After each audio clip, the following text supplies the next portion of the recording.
Hello students.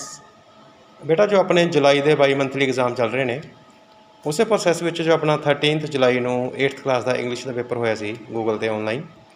ਤਾਂ ਇਸ video ਵਿੱਚ ਆਪਾਂ ਉਸੇ ਕੁਐਸਚਨ ਪੇਪਰ ਨੂੰ ਅੱਜ ਸੋਲਵ ਕਰਾਂਗੇ। ਤਾਂ ਤੁਸੀਂ ਸਾਰਿਆਂ ਨੇ ਆਪਣੇ ਆਪਣੇ ਮਾਰਕਸ ਕਾਊਂਟ ਕਰਕੇ ਕਮੈਂਟ ਬਾਕਸ ਵਿੱਚ ਜਾ ਕੇ ਜ਼ਰੂਰ ਲਿਖਿਓ ਕਿ ਆਪਣੇ ਸਕੂਲ ਦਾ ਨਾਮ ਅਤੇ ਆਪਣਾ ਨਾਮ ਅਤੇ ਆਪਣੇ ਮਾਰਕਸ ਕਿੰਨੇ ਆਏ ਨੇ, ਤਾਂ ਜੋ ਆਪਾਂ ਨੂੰ ਪਤਾ ਲੱਗ ਜਾਏ ਕਿ ਆਪਣੇ ਕਿੰਨੇ ਕੁ ਬੱਚਿਆਂ ਨੇ ਕਿਸ ਰੇਂਜ 'ਚ ਮਾਰਕਸ ਆਏ ਨੇ। ਠੀਕ ਹੈ। ਤਾਂ ਬੇਟੇ ਆਪਣੇ ਡਾਊਟਸ ਵਗੈਰਾ ਦੂਰ ਕਰਨ ਵਾਸਤੇ ਇਸ ਵੀਡੀਓ ਨੂੰ ਚੰਗੀ ਤਰ੍ਹਾਂ ਦੇਖਿਓ ਧਿਆਨ ਨਾਲ, ਅਤੇ ਤੁਸੀਂ ਸਿੱਖਿਓ ਇਸ ਤੋਂ ਵੀ ਤੁਹਾਡੇ ਕਿੰਨੇ ਤੁਹਾਡੇ ਗਲਤ ਹੋ ਗਏ ਅਤੇ ਕਿੰਨੇ ਤੁਹਾਡੇ ਸਹੀ ਹੋਏ। ਠੀਕ ਹੈ ਬੇਟਾ। ਤਾਂ ਬੇਟਾ ਸਭ ਤੋਂ ਪਹਿਲਾਂ ਜੋ ਆਪਣਾ ਕੁਐਸਚਨ ਹੈ ਉਹ ਹੈ read the passage carefully and answer the questions 1 to 5। ਤਾਂ ਆਪਾਂ ਇਸ ਪੈਸੇਜ ਇੱਕ ਰੀਡ ਕਰਦੇ ਹਾਂ। ਇਹ ਹੈ, our world seems to be in the grip of speed age. Don't you see everyone in a great hurry to reach somewhere? God knows where and why. Put on the roads, fast moving vehicles are driven faster. Pedestrians also appear to be running instead of walking. Queue or no queue, hefty people push their way through the crowd, injuring or hurting women, old people or even small children. Doctors, lawyers, and even shopkeepers have no patience or time to listen to you or attend to you. People have no time even to have their food peacefully, and so super fast food points have sprung up. No surprise then that so many suffer from hypertension or heart diseases. Even nature seems to have joined this race. Years, months, weeks, and days seem simply to fly away, as if to take mankind faster to the new century, promising a brighter and happier era. So we have read our passage and now its meaning.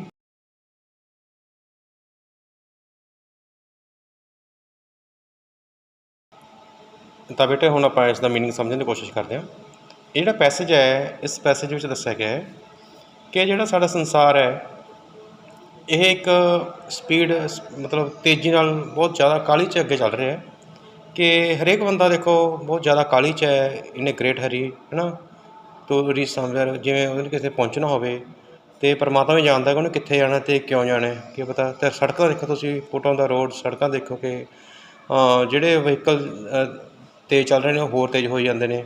ਪੈਡਿਸਟਰੀਅਨਸ also appear to be running instead, ਜਿਹੜੇ ਲੋਕ ਤੁਰਨ ਵਾਲੇ ਹੁੰਦੇ ਨੇ, ਸਾਈਡਾਂ 'ਤੇ ਜਗ੍ਹਾ ਬਣੀ ਹੁੰਦੀ ਹੈ, ਤੁਰਨ ਵਾਲੇ ਲੋਕ ਵੀ ਉਹ ਵੀ ਤੁਰਨ ਦੀ ਬਜਾਏ ਭੱਜਦੇ ਨਜ਼ਰ ਆਉਂਦੇ ਨੇ। ਕਾਹਲੀ ਤੀਜੀ ਹਰੇਕ ਨੂੰ ਤੀਜੀ ਹੈ, ਵੀ ਕਾਹਲੀ ਹੈ, ਮੈਂ ਕਿਤੇ ਜਾਣਾ ਹੈ।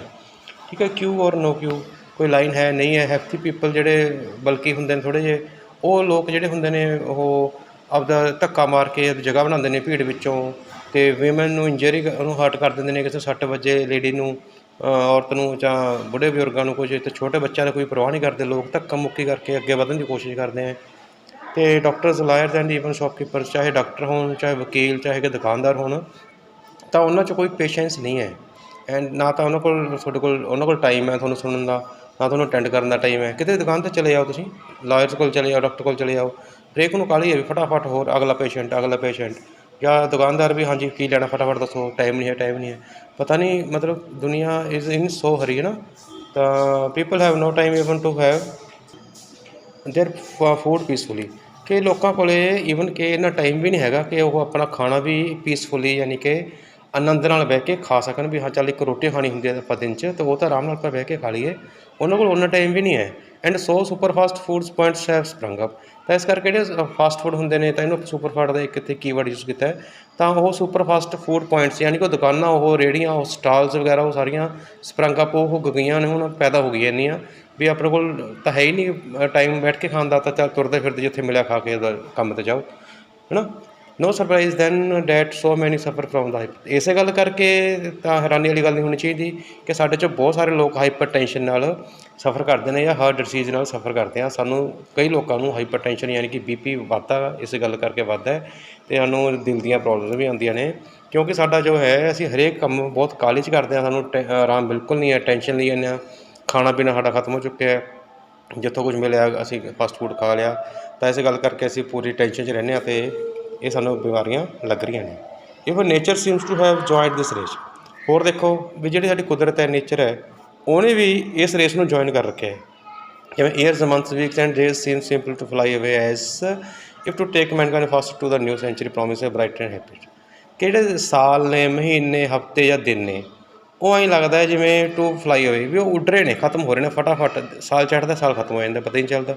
ਤਾਂ ਜਿਵੇਂ ਇਹ ਕੁਦਰਤ ਨਾ ਇਸ ਮਨੁੱਖਤਾ ਨੂੰ, ਜਿਹੜੀ ਮੈਨਕਾਈਂਡ ਨੂੰ ਇੱਕ ਨਵੀਂ ਸਦੀ ਵਿੱਚ ਲੈ ਕੇ ਜਾਣ ਵਾਸਤੇ ਲੈ ਕੇ ਜਾ ਰਹੀ ਹੈ, ਅਤੇ ਉਹਨੂੰ ਪ੍ਰੋਮਿਸ ਕਰ ਵੀ ਉਹਦਾ ਬਰਾਈਟ ਫਿਊਚਰ ਬਰਾਈਟ ਕਰਨ ਵਾਸਤੇ, ਅਤੇ ਇੱਕ ਵਧੀਆ ਖੁਸ਼ਹਾਲ ਜਿਹੜਾ ਅੱਗੇ ਸਮਾਂ ਦੌਰ ਆ ਰਿਹਾ ਉਸ ਨੂੰ ਕੁਦਰਤ ਉੱਥੇ ਲੈ ਕੇ ਆ ਰਹੀ ਹੈ। ਫਟਾਫਟ ਕੁਦਰਤ ਵੀ ਆਪਣਾ ਟਾਈਮ ਫਟਾਫਟ ਕੱਢ ਰਹੀ ਹੈ, ਪਤਾ ਨਹੀਂ ਚੱਲਦਾ ਵੀ ਸਾਲ, ਮਹੀਨੇ, ਹਫ਼ਤੇ ਕਿੱਥੇ, ਦਿਨ ਕਿੱਥੇ ਗਏ, ਕਿ ਉਹ ਫਟਾਫਟ ਅੱਗੇ ਨਿਊ ਸੈਂਚੁਰੀ 'ਚ ਲੈ ਕੇ ਜਾਣ ਨੂੰ ਵੀ ਕਾਹਲੀ ਹੈ। ਠੀਕ ਹੈ, ਤਾਂ ਆਈ ਹੋਪ ਕਿ ਤੁਹਾਨੂੰ ਇਹ ਥੋੜ੍ਹਾ ਸਮਝ ਆਇਆ ਹੋਣਾ। ਤਾਂ now question start. First one is ਬੇਟਾ the world seems to be in a great dash to reach somewhere. ਤਾਂ ਇਹਦਾ ਆਨਸਰ ਦੇਖੋ ਕੀ ਹੈ। ਜਿਹੜਾ ਸੰਸਾਰ ਹੈ ਉਹ ਕਿਸ ਚੀਜ਼ 'ਚ ਹੈ? ਉਹ ਕਾਹਲੀ 'ਚ ਹੈ, ਯਾਨੀ ਕਿ ਉਹ ਇਟ ਇਜ਼ ਇਨ ਹਰੀ, ਉਹ ਕਾਹਲੀ 'ਚ ਹੈ ਕਿਤੇ ਜਾਣ ਵਾਸਤੇ। ਪਤਾ ਨਹੀਂ ਕਿੱਥੇ ਜਾਣਾ ਸੰਸਾਰ ਨੇ, ਬਹੁਤ ਕਾਹਲੀ, ਹਰੇਕ ਬੰਦੇ ਨੂੰ ਕਾਹਲੀ ਹੈ। ਦੇਖੋ ਜਿੱਥੇ ਮਰਜ਼ੀ ਜਾਓ, ਹਰੇਕ ਬਾਈਕ ਬਹੁਤ ਤੇਜ਼ ਚਲਾ ਰਿਹਾ, ਕਾਰ ਬਹੁਤ ਤੇਜ਼ ਚਲਾ ਰਿਹਾ, ਜਿਹਨੂੰ ਪੁੱਛੋ ਟਾਈਮ ਨਹੀਂ ਹੈ ਮੇਰੇ ਕੋਲ, ਤਾਂ ਮੈਂ ਜਾਣਾ ਹੈ। Anyways, how do pedestrians seem to move on the road. ਜਿਹੜੇ ਤੁਰਨ ਵਾਲੇ ਲੋਕ ਨੇ, ਪੈਡਿਸਟਰੀਅਨਸ ਹੁੰਦੇ ਨੇ, ਉਹ ਕਿਵੇਂ ਤੁਰਦੇ ਨਜ਼ਰ ਆਉਂਦੇ ਨੇ? ਦੇ seems running instead of walking. ਉਹ ਤੁਰ ਨਹੀਂ ਰਹੇ, ਉਹ ਭੱਜ ਰਹੇ ਨੇ, ਉਹਨਾਂ ਕੋਲ ਤੁਰਨ ਦਾ ਟਾਈਮ ਹੀ ਨਹੀਂ ਹੈ। Why have super fast foods become popular. Super fast foods ਇਹ ਪੋਪੂਲਰ ਕਿਉਂ ਹੋ ਗਏ? ਕਿਉਂਕਿ ਆਪਣੇ ਕੋਲ ਟਾਈਮ ਹੀ ਨਹੀਂ ਹੈ ਕਿ ਅਸੀਂ ਬਹਿ ਕੇ ਪੀਸਫੁਲੀ ਆਪਦਾ ਖਾਣਾ ਖਾ ਸਕੀਏ। ਤਾਂ option 1 is the answer. People have no time to have their food peacefully ਖਾਣ ਵਾਸਤੇ ਟਾਈਮ ਚਾਹੀਦਾ, ਟਾਈਮ ਆਪਣੇ ਕੋਲ ਹੈ ਨਹੀਂ। ਆਪਾਂ ਟਾਈਮ ਕਿੱਥੇ ਯੂਜ਼ ਕਰ ਰਹੇ ਹਾਂ? ਟੂ ਅਰਨ ਮਨੀ, ਹੈ ਨਾ, to take tensions. Fourth, dash seems to have joined this race too. ਇਸ ਰੇਸ ਨੂੰ, ਇਹ ਜਿਹੜੀ ਇਸ ਦੌੜ 'ਚ ਅਸੀਂ ਸ਼ਾਮਲ ਹਾਂ, ਇਸ ਨੂੰ ਹੋਰ ਕਿਸ ਨੇ ਜੁਆਇਨ ਕਰ ਲਿਆ? ਜੁਆਇਨ ਕਰ ਲਿਆ ਨੇਚਰ ਨੇ, ਕੁਦਰਤ ਨੇ ਜੁਆਇਨ ਕਰ ਲਿਆ ਇਸਨੂੰ। ਉਹ ਵੀ ਬਹੁਤ ਜ਼ਿਆਦਾ ਕਾਹਲੀ ਹੈ, ਦਿਨ ਪਤਾ ਨਹੀਂ ਚੱਲਦਾ ਕਿੱਧਰ ਗਿਆ, ਚੜ੍ਹਦਾ ਸ਼ਾਮ ਨੂੰ ਫਟਾਫਟ ਰਾਤ ਹੋ ਜਾਂਦੀ ਹੈ, ਹਫ਼ਤਾ ਮਿੰਟ 'ਚ ਗਿਆ, ਇੱਕ ਸਾਲ ਚੜ੍ਹਿਆ ਸਾਲ ਖਤਮ। ਆਪਾਂ ਪਤਾ ਨਹੀਂ ਕਿਸ ਰੇਸ 'ਚ ਪਏ ਹੋਏ ਹਾਂ। People suffer from dash due to speed age.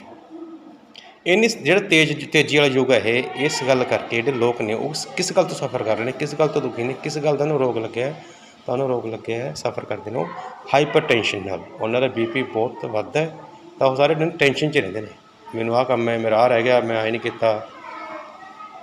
ਚਲੋ, ਇਹ ਆਪਣਾ ਪੈਸੇਜ ਸੀ। ਤਾਂ I have try to give answer out of this passage. And now second question starts.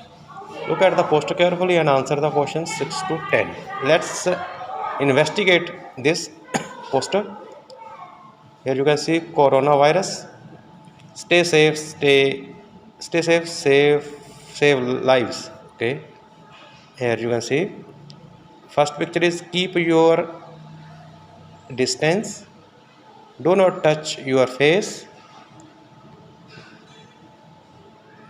Download the, I think this step COVID something as app is like that, COVID app. Actually it is some kind of blur. Here is cough or sneeze into your elbow or a tissue and dispose in a bin. ठीक है। Next देखो, wash your hands well and often. Next है, you must use face coverings in enclosed spaces like shops, healthcare settings and on public transport। ਤਾਂ ਬੇਟਾ ਥੋੜਾ blur ਹੋ ਰਿਹਾ, ਇਸ ਕਰਕੇ ਪੜ੍ਹਨ 'ਚ ਥੋੜੀ ਪ੍ਰੋਬਲਮ ਆਈ ਸੀ। ਚਲੋ, ਪਬਲਿਕ ਹੈਲਥ ਏਜੰਸੀ ਨੇ ਇਸ਼ੂ ਕੀਤਾ ਹੈ, ਤਾਂ ਇੱਥੇ ਕੀ ਲਿਖਿਆ ਹੈ? If you have corona virus symptoms even if mild, go home, self isolate and book a test. For more information go to this। ਤਾਂ ਇਸ ਪੋਸਟਰ ਕੀ ਦੱਸਿਆ ਗਿਆ ਹੈ? ਇਹ ਕਰੋਨਾ ਵਾਇਰਸ ਬਾਰੇ ਦੱਸਿਆ ਗਿਆ ਕਿ ਸਟੇ ਸੇਫ ਰਹੋ ਅਤੇ ਸੇਵ ਲਾਈਫਸ, ਜ਼ਿੰਦਗੀ ਨੂੰ ਬਚਾਓ। ਜਿਹੜੇ ਪਿਕਚਰ ਦੇ ਰੱਖੀਆਂ ਨੇ ਇੱਥੇ, ਉਹਨਾਂ 'ਚ ਸਾਰਿਆਂ 'ਚ ਕੀ ਹੈ? ਪਹਿਲੇ 'ਚ ਹੈ ਵੀ ਡਿਸਟੈਂਸ ਬਣਾ ਕੇ ਰੱਖੋ ਆਪਣਾ, ਠੀਕ ਹੈ। ਦੂਸਰੀ ਚੀਜ਼, ਲੜਕੀ ਜਿਹੜੀ ਉਹ ਕਰ ਰਹੀ ਹੈ, ਛਿੱਕਾ ਮਾਰ ਰਹੀ ਹੈ, ਉਹ ਲਿਖਿਆ ਵੀ ਛਿੱਕਾ ਮਾਰ ਰਹੀ ਹੈ, do not touch your face, ਨਾ ਵੀ ਆਪਣੇ ਫੇਸ ਨੂੰ ਟੱਚ ਨਹੀਂ ਕਰਨਾ। ਤੀਸਰੇ 'ਚ ਕੀ ਹੈ ਕਿ ਐਪ ਡਾਊਨਲੋਡ ਕਰਨੀ ਹੈ। ਚੌਪਰ ਇਸ ਵਾਲੇ 'ਚ ਕੀ ਹੈ ਕਿ ਤੁਸੀਂ, ਤੁਹਾਨੂੰ ਕੋਈ ਛਿੱਕਾਂ ਆਉਂਦੀ ਹੈ, ਤੁਸੀਂ ਆਪਦੀ ਐਲਬੋ ਵਿੱਚ, ਕੂਣੀ ਵਿੱਚ ਕਰੋ, ਜਾਂ ਕੋਈ ਤੁਸੀਂ ਟਿਸ਼ੂ ਪੇਪਰ ਲੈ ਕੇ ਉਸ 'ਚ ਛਿੱਕੋ ਅਤੇ ਉਸ ਨੂੰ ਚੱਕ ਕੇ ਡਸਟਬਿਨ 'ਚ ਬਾਅਦ 'ਚੋਂ ਪਾ ਦਿਓ। ਤਾਂ ਉਸ ਤੋਂ ਬਾਅਦ ਆਪਣੇ ਹੱਥ ਧੋਂਦੇ ਰਹੋ। ਕਦੋਂ ਧੋਂਦੇ ਰਹੋ? ਵੈਲ ਐਂਡ ਔਫਨ, ਚੰਗੀ ਤਰ੍ਹਾਂ ਧੋ ਤੇ ਕੁਛ ਦੇਰ ਬਾਅਦ ਔਫਨ ਅਕਸਰ ਧੋਂਦੇ ਰਹੋ ਅਕਸਰ। ਤਾਂ ਮਾਸਕ ਆਪਾਂ ਵੇਅਰ ਕਰਨਾ ਕਿੱਥੇ ਕਰਨਾ, ਜਿੱਥੇ ਵੀ ਆਪਾਂ ਜਾਣਾ ਉੱਥੇ ਕਰਨਾ, ਸ਼ੌਪਸ ਜਾਣਾ, ਹੈਲਥ ਕੇਅਰ ਜਾਣਾ, ਕਿਤੇ ਵੀ ਆਪਾਂ ਨੇ ਪਬਲਿਕ ਟਰਾਂਸਪੋਰਟ 'ਚ ਜਾਣਾ ਆਪਾਂ ਉੱਥੇ ਮਾਸਕ ਜੋ ਹੈ ਉਹ ਵੇਅਰ ਕਰਨੇ। ਤਾਂ ਇਹ ਸਾਰਾ ਓਵਰਆਲ ਜੋ ਕਨਸੈਪਟ ਹੈ ਇਹ ਕਰੋਨਾ ਵਾਇਰਸ ਦੇ ਪ੍ਰੀਕੋਸ਼ਨਸ ਨੇ ਕਿ ਕਰੋਨਾ ਵਾਇਰਸ ਆਪਾਂ ਨੂੰ ਨਾ ਹੋਵੇ, ਕਰੋਨਾ ਨਾ ਹੋਵੇ ਤਾਂ ਉਸ ਤੋਂ ਪਹਿਲਾਂ ਆਪਾਂ ਇਹ ਵਾਲੀ ਸਾਵਧਾਨੀਆਂ ਵਰਤ ਲਈਏ। Now questions start. What is the poster about? ਇਸ poster is about precautions for COVID-19। ਤਾਂ ਇਹ COVID-19 ਦੇ ਪ੍ਰੀਕੋਸ਼ਨਸ ਵਾਸਤੇ, COVID-19 ਦੇ ਪ੍ਰੀਕੋਸ਼ਨਸ ਵਾਸਤੇ। Choose a correct statement. Wash your hands well after every 4 hours, 4 ਘੰਟੇ ਬਾਅਦ ਧੋ। ਨਹੀਂ 4 ਘੰਟੇ ਕਿਤੇ ਗੱਲ ਨਹੀਂ ਹੋਈ। Wash your hands properly and often. Yes this is the answer ਕਿ ਆਪਣੇ ਹੱਥਾਂ ਨੂੰ ਚੰਗੀ ਤਰ੍ਹਾਂ ਧੋ ਤੇ ਧੋਂਦੇ ਰਹੋ, ਕੁਛ ਦੇਰ ਬਾਅਦ ਧੋਂਦੇ ਰਹੋ। When should face mask be worn? Face mask ਕਦੋਂ ਪਹਿਨਣੇ ਚਾਹੀਦੇ ਨੇ? ਵਾਈਲ ਯੂਜ਼ਿੰਗ ਪਬਲਿਕ ਟਰਾਂਸਪੋਰਟ, ਜੋ ਪਬਲਿਕ ਟਰਾਂਸਪੋਰਟ 'ਚ ਜਾਈਏ ਤਾਂ ਇਹ ਠੀਕ ਹੈ। At confined and crowded spaces, crowded spaces ਜਿੱਥੇ ਭੀੜ ਹੋਵੇ ਉੱਥੇ ਵੀ ਠੀਕ ਹੈ। ਇਨ ਸਮਾਲ ਸ਼ੋਪਸ, ਹਾਂ ਛੋਟੀ ਦੁਕਾਨਾਂ 'ਚ ਵੀ। ਤਾਂ over and above, all of the above ਕਿ ਇਹਨਾਂ ਸਾਰੀਆਂ ਗੱਲਾਂ 'ਤੇ ਇਹ ਲਾਗੂ ਹੁੰਦਾ। ਜਿੱਥੇ ਇੱਥੇ ਉੱਪਰ ਲਿਖਿਆ ਸਾਰੇ ਕਿਤੇ ਜਾਣਾ ਆਪਾਂ ਤਾਂ ਮਾਸਕ ਜ਼ਰੂਰ ਪਾਉਣਾ। Which of the following is an example of physical distancing? ਇਹਨਾਂ 'ਚ ਫਿਜ਼ੀਕਲ ਡਿਸਟੈਂਸਿੰਗ ਦੀ ਐਗਜ਼ਾਮਪਲ ਕਿਹੜੀ ਹੈ? You stop going to crowded places and visiting other peoples house. ਤੁਹਾਨੂੰ ਭੀੜ ਵਾਲੀਆਂ ਜਗ੍ਹਾ 'ਤੇ ਜਾਣਾ ਅਤੇ ਲੋਕਾਂ ਦੇ ਘਰ 'ਚ ਜਾਣਾ ਅਵੋਇਡ ਕਰਨਾ ਚਾਹੀਦਾ, ਬੰਦ ਕਰ ਦੇਣਾ ਚਾਹੀਦਾ। ਕੀ ਇਹ ਫਿਜ਼ੀਕਲ ਡਿਸਟੈਂਸਿੰਗ ਹੈ? ਹਾਂ ਹੈ। You should take to the people to live with you no. You should speaking to you stop speaking to your friends on phone 'ਤੇ ਆਪਣੇ ਦੋਸਤਾਂ ਨਾਲ ਗੱਲ ਕਰਨਾ ਬੰਦ ਕਰ ਦਿਓ, ਇਹਦਾ ਕੋਈ ਸੰਬੰਧ ਨਹੀਂ ਇਸ ਨਾਲ। Maintain distance on 1 feet with 1 feet ਦੀ ਕਿਤੇ ਗੱਲ ਨਹੀਂ ਕੀਤੀ, ਤਾਂ ਆਪਸ਼ਨ 1 ਇਜ਼ ਕਰੈਕਟ। ਤਾਂ ਬੇਟਾ ਆਪਣੇ ਆਨਸਰ ਤੁਸੀਂ ਚੈੱਕ ਕਰੀ ਜਾਓ ਅਤੇ ਉਹਦੇ ਮਾਰਕਸ ਬਣਾ ਕੇ ਜਿੰਨੇ ਵੀ ਨੇ ਕਮੈਂਟ ਬਾਕਸ ਵਿੱਚ ਤਾਂ ਜ਼ਰੂਰ ਲਿਖੋ। ਦੇਖੋ ਤੁਹਾਡੇ ਵਾਸਤੇ ਵੀਡੀਓ ਆਪਾਂ ਬਣਾ ਰਹੇ ਹਾਂ ਤਾਂ ਤੁਸੀਂ ਸਿਰਫ ਇੰਨਾ ਹੀ ਕਰਨਾ ਹੁੰਦਾ ਹੈ ਕਿ ਆਪਣੇ ਰਿਸਪੌਂਸ ਪ੍ਰੋਪਰ ਦਿਆ ਕਰੋ, ਠੀਕ ਹੈ। ਤਾਂ ਆਪਾਂ ਨੂੰ ਪਤਾ ਲੱਗ ਜਾਂਦਾ ਵੀ ਵੀਡੀਓ ਆਪਣੀ ਠੀਕ ਹੈ, ਤੁਹਾਨੂੰ ਸਮਝ ਆ ਰਹੀ ਸਾਰੀ ਗੱਲਬਾਤ ਨਾ, ਕਿਉਂਕਿ ਆਪਾਂ ਤਾਂ ਹੋਰ ਤੁਸੀਂ ਇੰਨਾ ਤਾਂ ਕਰ ਹੀ ਸਕਦੇ ਹੋ ਨਾ। What to do when you have coronavirus symptoms? ਕੀ ਕੀਤਾ ਜਾਵੇ ਜੇਕਰ ਤੁਹਾਨੂੰ ਕਰੋਨਾ ਵਾਇਰਸ ਦੇ ਸਿੰਪਟਮ ਆ ਗਏ ਤਾਂ ਕੀ ਕੀਤਾ ਜਾਵੇ? ਸੈਲਫ ਆਈਸੋਲੇਟ ਕਰੋ ਆਪਣੇ ਆਪ ਨੂੰ, self isolation. Consult doctor, okay. Go for test, okay. ਤਾਂ ਆਲ ਆਫ ਦਾ ਅਬਵ। ਤਾਂ ਇਹ ਸਾਰੀ ਚੀਜ਼ਾਂ ਆਪਾਂ ਨੇ ਕਰਨੀਆਂ ਨੇ ਜੇਕਰ ਤੁਹਾਨੂੰ ਕਰੋਨਾ ਵਾਇਰਸ ਦੇ ਸਿੰਪਟਮਸ ਆਉਂਦੇ ਨੇ। What is the meaning of the word humble? Humble ਕੀ ਹੁੰਦਾ ਹੈ? ਹੰਬਲ ਹੁੰਦਾ ਆਪਾਂ ਕਹਿੰਦੇ ਬੜਾ ਹੰਬਲ ਹੁੰਦਾ ਉਹ, ਦੇਖੋ ਤਾਂ ਕਹਿੰਦੇ ਵੀ ਨਿਮਰ, ਹੈ ਨਾ, ਉਹ ਬਹੁਤ ਹੰਬਲ ਹੈ ਯਾਰ। ਵਾਟ ਵਾਜ਼ ਦਾ ਨਰੇਟਰ ਓਬਸੈਸਡ ਵਿਦ? ਇਹ ਤੁਹਾਡਾ ਲੈਸਨ ਆ ਜੋ ਫਸਟ ਲੈਸਨ ਹੈ ਵੈਲਿਊ ਆਫ ਮਨੀ। ਬੇਟਾ ਤੁਹਾਡੀ ਬੁੱਕ 8th ਦੀ ਇਸ ਵਾਰ ਚੇਂਜ ਹੋਈ ਸੀ, ਤਾਂ ਉਹ ਸਾਰੇ ਨਵੇਂ ਚੈਪਟਰ ਸੀ। ਤਾਂ ਫਸਟ ਸੀਗਾ ਵੈਲਿਊ ਆਫ ਮਨੀ, ਇਸ ਦੀ ਵੀ ਆਪਣੀ ਇੱਕ ਵੀਡੀਓ ਬਣੀ ਹੋਈ ਹੈ, ਤੁਸੀਂ ਦੇਖ ਸਕਦੇ ਹੋ ਜਾ ਕੇ, ਇਸ ਚੈਨਲ ਨੂੰ ਸਰਚ ਕਰ ਲਿਓ। ਤਾਂ ਵੈਲਿਊ ਆਫ ਮਨੀ ਵਿੱਚ ਜੋ ਸੀਗਾ ਨਰੇਟਰ ਸੀ ਉਹ ਓਬਸੈਸਡ ਸੀ, ਮਤਲਬ ਕਿਸ ਚੀਜ਼ 'ਤੇ ਜ਼ਿਆਦਾ ਹੋ ਗਿਆ ਸੀਗਾ, ਉਹਨੂੰ ਕਿਸ ਚੀਜ਼ ਦਾ ਜਨੂੰਨ ਸਵਾਰ ਹੋ ਗਿਆ ਸੀ। ਤਾਂ ਉਹਨੂੰ ਹੋ ਗਿਆ ਸੀ ਜਨੂੰਨ ਸਵਾਰ ਹੋ ਗਿਆ ਸੀ ਉਹਨੂੰ, ਅਬਸੈਸਡ ਸ਼ੀ ਵਾਜ਼ ਅਬਸੈਸਡ ਅਬਾਊਟ ਦਾ ਨਿਊ ਕੰਪਿਊਟਰ। ਉਹਨੇ ਕੰਪਿਊਟਰ ਲੈਣਾ ਸੀ, ਇੱਕ ਨਵਾਂ ਕੋਈ ਸ਼ਾਇਦ IBM ਕੰਪਨੀ ਦਾ ਕੋਈ ਕੰਪਿਊਟਰ ਲੈਣਾ ਸੀ। ਤਾਂ ਉਹਦੇ ਫਾਦਰ ਨੇ ਕਿਹਾ ਸੀ ਉਹਦੇ ਪੈਸੇ ਜੋੜਦਾ, ਬਾਅਦ 'ਚੋਂ ਲੈ ਲਈ। ਤਾਂ all that you can read the full story on the you can search a video here. And afterwards the question number 13 starts, who is you? In the first line of the poem the earth needs you। ਇਹ ਜਿਹੜੀ poem ਹੈ the earth needs you, ਇਹਦੇ ਵਿੱਚ ਜਿਹੜੀ ਪਹਿਲੀ line ਹੈ ਇਸ ਵਿੱਚ ਯੂ ਕੌਣ ਹੈ? ਯੂ ਇਸ ਵਿੱਚ ਕੌਣ ਹੈ? ਦੇਖੋ ਜਿਹੜਾ ਯੂ ਹੈ, ਕੋਈ ਵੀ ਜੋ ਉਹਦਾ ਪੋਇਟ ਹੁੰਦਾ ਲਿਖਦਾ ਹੈ, ਉਹ ਯੂ ਕਿਸ ਨੂੰ ਕਹਿੰਦਾ ਹੁੰਦਾ? ਸਾਹਮਣੇ ਵਾਲੇ 'ਤੇ ਕਹਿੰਦਾ ਹੁੰਦਾ ਜਿਹੜਾ ਕੁਝ ਨੂੰ ਰੀਡ ਕਰ ਰਿਹਾ ਹੁੰਦਾ, ਠੀਕ ਹੈ। ਤਾਂ ਉਹ ਆਪਣੇ ਵਾਸਤੇ ਹੈ, ਰੀਡਰ ਵਾਸਤੇ, okay. What can we do to make a difference to save earth? The ਅਰਥ ਨੀਡਸ ਯੂ। ਇਹ ਲੈਸਨ ਆਪਣਾ ਜੋ ਹੈ ਦ ਅਰਥ ਨੀਡਸ ਟੂ, ਇਹਦੇ ਵਿੱਚੋਂ ਹੈ ਕਿ what can we do to make a difference? ਅਸੀਂ ਧਰਤੀ ਨੂੰ ਥੋੜ੍ਹਾ ਜਿਹਾ ਚੇਂਜ ਕਰਨ ਵਾਸਤੇ ਕੀ ਕਰ ਸਕਦੇ ਹਾਂ? ਉਸ ਵਿੱਚ ਸਾਰੇ ਜਿਹੜਾ ਸੀਗਾ ਉਸ ਲਿਖਿਆ ਕਿ ਸਾਨੂੰ ਇਸ ਅਰਥ ਨੀਡਸ ਵਿੱਚ ਪੋਇਮ ਦੇ ਵਿੱਚੋਂ ਲਿਖਿਆ ਹੋਇਆ ਹੈ ਪਲਾਸਟਿਕ ਬੈਨ ਦੀ ਉੱਥੇ ਗੱਲ ਕੀਤੀ ਗਈ ਸੀ। ਅਤੇ ਅਸੀਂ ਸੀਗਾ we should use paper bags or fabric bags. ਸਾਨੂੰ ਮਤਲਬ ਪਲਾਸਟਿਕ ਯੂਜ਼ ਨਹੀਂ ਕਰਨਾ ਚਾਹੀਦਾ, ਸਾਨੂੰ ਪੇਪਰ ਬੈਗਸ ਜਾਂ ਫੈਬਰਿਕ ਬੈਗਸ ਯੂਜ਼ ਕਰਨੇ ਚਾਹੀਦੇ ਨੇ। ਇਹੀ ਡਿਫਰੈਂਸ ਅਸੀਂ ਪੈਦਾ ਕਰਕੇ ਧਰਤੀ ਨੂੰ ਵਧੀਆ ਬਣਾ ਸਕਦੇ ਹਾਂ। What things did the farmer carry to the top of the mountain? The aged mother. ਜਦੋਂ ਉਹ ਜਿਹੜਾ ਉਹ ਰਾਜਾ ਸੀ ਉਹਨੇ ਕਹਿਤਾ ਸੀ ਵੀ ਜਿਹੜੇ ਵੀ ਇਹ ਓਲਡ ਏਜ ਨੇ ਇਹਨਾਂ ਨੂੰ ਹੈ ਨਾ, ਹੀ ਇਜ਼ मतलब उन्होंने तुसीं लै जाओ किते भी आप छड्डिआओ, क्योंकि बुढ़ियां की जरूरत नहीं है, तो इन्होंने तुसीं मार दो सारिਆਂ ਨੂੰ। ਤਾਂ ਜਿਹੜਾ ਫਾਰਮਰ ਸੀ ਉਹਨੇ ਕੀ ਕੀਤਾ ਸੀ, ਆਪਣੀ ਮਦਰ ਨੂੰ ਨਾਲ ਲੈ ਕੇ ਜਾਣ ਵਾਸਤੇ ਮਾਊਂਟੇਨ 'ਤੇ ਜਾਣ ਲੱਗਿਆ ਸੀ ਉਹ, ਤਾਂ ਆਪਣੇ ਨਾਲ ਕੀ ਲੈ ਗਿਆ ਸੀ ਉਹਨੇ ਆਪਣੇ ਨਾਲ ਕੀ ਲੈ ਗਿਆ ਸੀ, ਇੱਕ ਪਾਸੇ ਤਾਂ ਉਹਨੇ ਪਾਣੀ ਦੇ ਆਪਣੇ ਪੋਟ ਰੱਖ ਲਿਆ ਸੀ ਪਾਣੀ ਵਾਲਾ, ਦੂਜੇ ਪਾਸੇ ਉਹਨੇ ਕੀਤਾ ਸੀਗਾ, ਦੂਜੇ ਪਾਸੇ ਤਾਂ ਉਹਨੇ ਪਰਦੇ ਨਾਲ ਬੰਨ੍ਹ ਕੇ ਉਹਨੇ ਅਨਵਾਈਟਨਡ ਰਾਈਸ ਸੀ ਜਿਹੜੇ ਉਹਨੇ ਉਹ ਕੁੱਕ ਕਰ ਲਏ ਸੀਗੇ। ਅਨਵਾਈਟਨਡ ਰਾਈਸ ਨੂੰ ਕੁੱਕ ਕੀਤਾ, ਉਹਨੇ ਆਪਦੇ ਗਠੜੀ 'ਚ ਬੰਨ੍ਹ ਲਏ, ਇੱਕ ਪਾਸੇ ਪਾਣੀ ਬੰਨ੍ਹ ਲਿਆ, ਅਤੇ ਆਪਦੀ ਮਾਤਾ ਨੂੰ ਨਾਲ ਲੈ ਕੇ ਉਹ ਮਾਊਂਟੇਨ 'ਤੇ ਚਲਾ ਗਿਆ, ਕਿਉਂਕਿ ਰਾਜੇ ਨੇ ਕਿਹਾ ਸੀ ਕਿ ਜਿਹੜੇ ਕਿ ਜ਼ਿਆਦਾ ਬਜ਼ੁਰਗ ਨੇ ਉਹਨਾਂ ਦੀ ਲੋੜ ਨਹੀਂ ਹੈ ਇੱਥੇ ਨਗਰ 'ਚ, ਉਹਨਾਂ ਨੂੰ ਤੁਸੀਂ ਮਰਨ ਵਾਸਤੇ ਕਿਤੇ ਵੀ ਛੱਡਿਓ। ਬਹੁਤ ਵਧੀਆ ਲੈਸਨ ਹੈ ਬੇਟਾ, ਇਹਨਾਂ ਨੂੰ ਤੁਸੀਂ ਚੰਗੀ ਤਰ੍ਹਾਂ ਪੜ੍ਹਿਓ। Choose a suitable word for the given phrase. ਇਸ ਫਰੇਜ਼ ਵਾਸਤੇ ਇੱਕ ਸੁਟੇਬਲ ਵਰਡ ਕਿਹੜਾ ਹੈ? A person who eats too much. ਉਹ ਵਿਅਕਤੀ ਜਿਹੜਾ ਬਹੁਤ ਜ਼ਿਆਦਾ ਖਾਂਦਾ ਹੈ, ਜਿਹੜਾ ਬਹੁਤ ਜ਼ਿਆਦਾ ਖਾਂਦਾ ਹੈ, ਖਾਣਾ ਖਾਂਦਾ ਹੈ, ਉਸ ਨੂੰ ਅਸੀਂ ਕੀ ਕਹਿੰਦੇ ਹਾਂ? ਅਸੀਂ ਉਸ ਨੂੰ ਕਹਿੰਦੇ ਹਾਂ ਪੇਟੂ। ਆਪਾਂ ਕਹਿੰਦੇ ਕਿੱਡਾ ਵੱਡਾ ਪੇਟੂ ਉਹਦੇ ਸਾਰਾ ਕੁਝ ਖਾਈ ਜਾਂਦਾ ਹੈ, ਤਾਂ ਗਲਟਨ, ਇੰਗਲਿਸ਼ 'ਚ glutton. Choose the suitable determiner. He takes dash interest in me. He takes a little interest in me. Change the given affirmative sentence into interrogative sentence. ਹਾਂ ਵਾਚਕ ਨੂੰ ਪ੍ਰਸ਼ਨਵਾਚਕ ਚੇਂਜ ਕਰਨਾ ਹੈ। The sun does not shine at night. Affirmative ਹਾਂ ਵਾਚਕ ਹੈ, ਇਸ ਨੂੰ ਆਪਾਂ ਇੰਟਰੋਗੇਟਿਵ ਬਣਾਵਾਂਗੇ ਤਾਂ ਜਿਹੜਾ ਡਜ਼ ਹੁੰਦਾ ਬਾਹਰ ਆ ਜਾਂਦਾ ਹੈ। ਤਾਂ ਦੇਖੋ ਸੈਕਿੰਡ ਅਤੇ ਥਰਡ ਆਪਣੇ ਕੋਲ ਆਪਸ਼ਨ ਬਚੀ ਹੈ, ਅਤੇ ਸੈਕਿੰਡ ਜਾਂ ਥਰਡ 'ਚੋਂ ਇੱਕ ਆਪਸ਼ਨ ਹੈ, ਦੋਨੋਂ 'ਚੋਂ ਇੱਕ ਆਪਸ਼ਨ ਹੈ। ਤਾਂ ਦੇਖਾਂਗੇ ਆਪਾਂ ਡਜ਼ ਬਾਹਰ ਆ ਗਿਆ, ਉਸ ਤੋਂ ਬਾਅਦ ਦ ਸਨ, ਫਿਰ ਨੋਟ ਸ਼ਾਈਨ ਐਟ ਨਾਈਟ। ਤਾਂ ਆਪਸ਼ਨ ਜੋ ਥਰਡ ਹੈ ਉਹ ਸਹੀ ਆਨਸਰ ਹੈ ਇਸਦਾ। Does the sun not shine at night. ਤਾਂ ਕੁਐਸਚਨ ਮਾਰਕ ਜ਼ਰੂਰ ਚੱਕ ਕੇ ਲੈਣਾ ਬੇਟਾ ਪਿੱਛੇ, ਠੀਕ ਹੈ।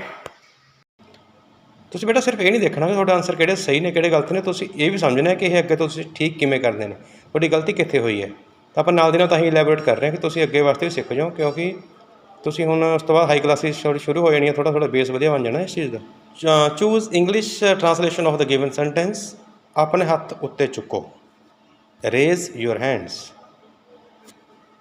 ਪੰਜਾਬੀ ਚੇਂਜ ਕਰਨਾ ਹੈ। We are Indians. ਅਸੀਂ ਭਾਰਤ ਵਾਸੀ ਹਾਂ।